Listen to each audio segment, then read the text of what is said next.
خوشبو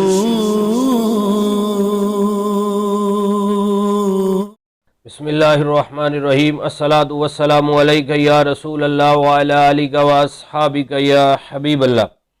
معزز ناظرین و سامعین، صحیح مسلم اور صحیح بخاری شریف میں ایک بہت ہی پیاری روایت ہے جس کا خلاصہ ہم پیش کرنے کی سعادت حاصل کرتے ہیں۔ پیارے آقا صلی اللہ علیہ وآلہ وسلم نے ارشاد فرمایا کہ بنی اسرائیل کے اندر ایک شخص تھا جس نے 99 آدمیوں کو قتل کیا، 99 لوگوں کا وہ قاتل تھا۔ ایک دن اس کی سوچ بنی کہ اللہ تعالیٰ کی بارگاہ میں توبہ کروں۔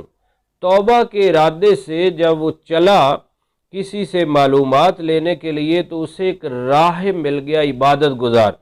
اس کے پاس علم نہیں تھا، عبادت گزار تھا۔ اس سے پوچھا کہ میں توبہ کرنا چاہتا ہوں اور 99 بندے قتل کیے۔ تو اس نے کہا کہ ایک قتل کی معافی نہیں اور تو 99 قتل کر کے آیا ہے، تیری توبہ قبول نہیں ہو سکتی۔ تو اس بندے کو غصہ آیا، قاتل کو اس نے تلوار ماری، اس راہب کو بھی قتل کر دیا، اس کا بھی سر اڑا دیا۔ کہنے لگا کہ چلو پھر 100 صحیح، 100 بندے کا قاتل ہو گیا۔ اب پھر اس کا ارادہ بنا توبہ کروں۔ اب کی بار اسے کوئی عالم ملا، علم والا بندہ، تو اس نے اسے بتایا کہ تیری توبہ قبول ہو سکتی ہے، فلاں علاقے میں کچھ نیک بندے رہتے ہیں، ان کے پاس چلا جا، ان کی خدمت کر، وہاں توبہ کر، اللہ تعالیٰ تجھے معاف کر دے گا۔ وہ نیک بندوں کے علاقے کی طرف، ان کی بستی کی طرف، اس قصبے کی طرف توبہ کے ارادے سے چلا اور اللہ والوں کی بارگاہ میں چلا۔ راستے میں بیمار ہو گیا، اس کی موت کا وقت آ گیا، اسے پتہ چل گیا کہ اب میں بچوں گا نہیں۔ تو اس نے اپنا سینہ اس علاقے، اس بستی قصبے کی طرف کر دیا اور اس کی روح نکل گئی۔ اب جہنم کے فرشتے بھی آ گئے کہ 100 بندے کا قاتل ہے، اس کو ہم لے کے جائیں گے، اور جنت والے فرشتے بھی آ گئے، رحمت کے فرشتے آ گئے۔ انہوں نے کہا یہ نیک لوگوں کی طرف جا رہا تھا، توبہ کے ارادے سے جا رہا تھا، اس کو ہم لے کر جائیں گے۔ اللہ رب العزت نے ایک فرشتے کو بھیجا، ان کا فیصلہ کرنے والا، کہ زمین کی پیمائش کی جائے، ناپا جائے۔ اگر یہ نیک بندوں کے قریب ہے تو جنت والے، رحمت والے فرشتے لے جائیں، اگر یہ برے لوگوں کے قریب ہے جدھر سے آ رہا ہے تو پھر جہنم کے فرشتے لے جائیں۔ اب فرشتوں نے زمین کا ماپ شروع کیا، اللہ تعالیٰ کا دریائے رحمت جوش میں آیا، ان نیک بندوں کے طفیل، اللہ کے پیارے بندوں کے طفیل، ولیوں کے طفیل۔ زمین کو حکم فرمایا کہ پیچھے کی طرف دراز ہو جا اور آگے کی طرف سکڑ جا، اسے نیک بندوں کے قریب کر دے۔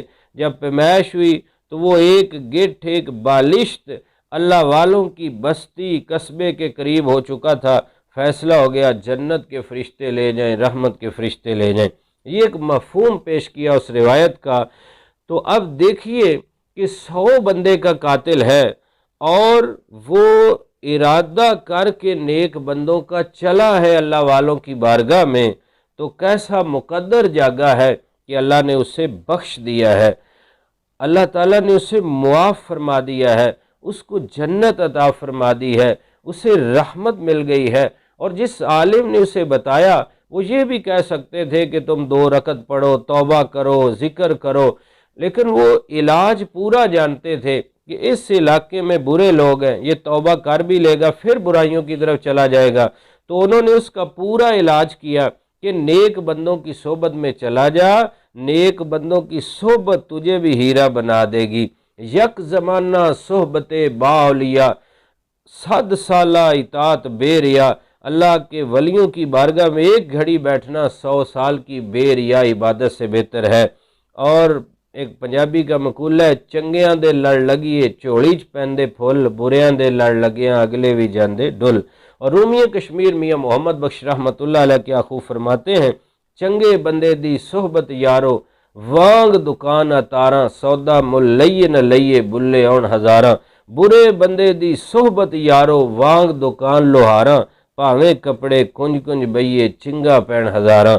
تو جب ایک 100 بندے کا قاتل اللہ کے نیک بندوں کی بارگاہ میں جا رہا ہے، پہنچا بھی نہیں، اس پہ اللہ کا فضل ہو گیا ہے، تو جو نبی پاک کا سچا غلام، سرکار کا عاشق اور آقا علیہ السلام کی سنت پہ عمل کرنے والا، درود پڑھنے والا، جب وہ محبت اور عقیدت سے اللہ والوں کی بارگاہ میں جائے گا، اللہ والوں کے پاس بیٹھے گا، ان کی صحبت اختیار کرے گا، یا جو اولیاء کرام دار فانی سے پردہ بھی فرما چکے ہیں، مزارات میں ہے، وہاں بھی جائے گا تو اس پر بھی اللہ کی رحمتوں کا نزول ہو جائے گا۔